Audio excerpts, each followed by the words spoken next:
Next है आपका chapter 2 का क्वेश्चन नंबर 8। आइए रीड करते हैं क्वेश्चन क्या है।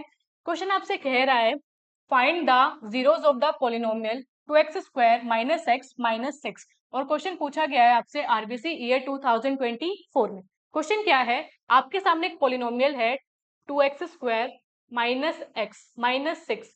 इसके क्या फाइंड करने हैं हमें, जीरोस। क्योंकि हमें इसके जीरोस फाइंड करने तो हम क्या करेंगे, इसे इक्वल टू जीरो कर देंगे। जीरोस का क्या मतलब है, यानी हम x की वो वैल्यू निकालेंगे जहां पे पॉलिनोमियल क्या बनेगी, जीरो बन जाएगी।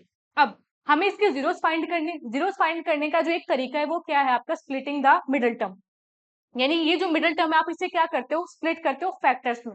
अब वो फैक्टर हमें कैसे पता लगेंगे, तो आपके फैक्टर के लिए आप क्या करते हो, आप जो आपका a है, a यानी जो x² का कोफिशिएंट है और जो आपका कांस्टेंट टर्म है उन्हें क्या करते हैं, मल्टीप्लाई।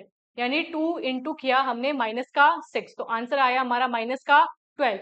और जो मिडिल टर्म है उसे एज इट इज लिखा जाता है, मिडिल टर्म है आपका माइनस का 1। हम कोफिशिएंट लिखते हैं। अब हमारा काम है कि हमें ऐसे दो नंबर ढूंढने हैं जिनको मल्टीप्लाई करेंगे तो आंसर आएगा आपका माइनस का 12, एड सब्ट्रैक्ट करेंगे तो आंसर आएगा आपका माइनस का 1। ऐसे दो नंबर क्या है, अब देखिए 12 लाने का एक तरीका होता है 4 इंटू 3।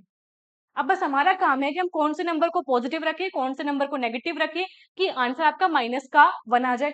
हमें दिख पा रहा है अगर हम 4 को माइनस का रखें और 3 को किसका रखें, प्लस का, तो आंसर क्या आएगा, माइनस का 1। और -4 इंटू 3 करने पे आंसर क्या आएगा, माइनस का 12। यानी हमें पता लग गया कि हम मिडिल टर्म को -4 और +3 में क्या करेंगे, स्प्लिट करेंगे। तो चलिए स्प्लिटिंग करें।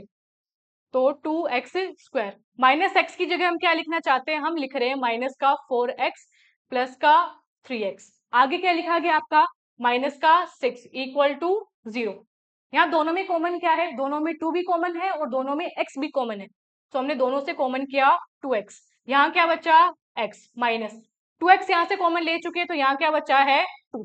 आगे चलिए, आगे इन दोनों में कॉमन हमें दिख रहा है 3। 3 को जैसे आपने कॉमन किया तो यहाँ बचा है आपका x माइनस, यहाँ बचा है आपका 2 और ये क्या हुआ, इक्वल टू 0।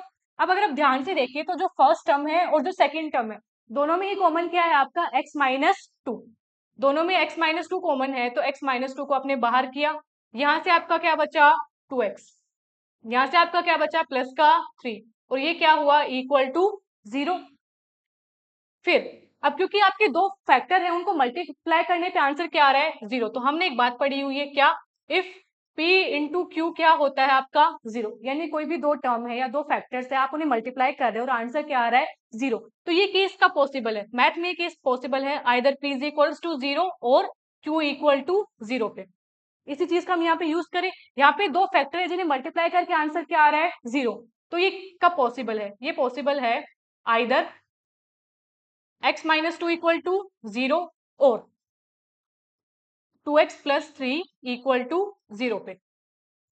अब x माइनस 2 को जैसे आप क्या करेंगे, इक्वल टू 0, तो यहां से जो x की वैल्यू है वो क्या निकल के आएगा 2। सिमिलरली जब आप 2x प्लस 3 को इक्वल टू 0 करेंगे तो 2x पहले होगा इक्वल टू -3। x की वैल्यू निकालने के लिए 2 को क्या करेंगे, डिवाइड, तो x की वैल्यू आएगी आपका माइनस का 3/2। हेंस हम कह सकते हैं कि आपके जो पॉलिनोमियल थे 2x² - x - 6 उसके जीरोस क्या क्या है, उसका एक जीरो है 2 और उसका जो दूसरा जीरो है वो है आपका माइनस का 3/2। ये हो गए इस क्वेश्चन के करेक्ट आंसर।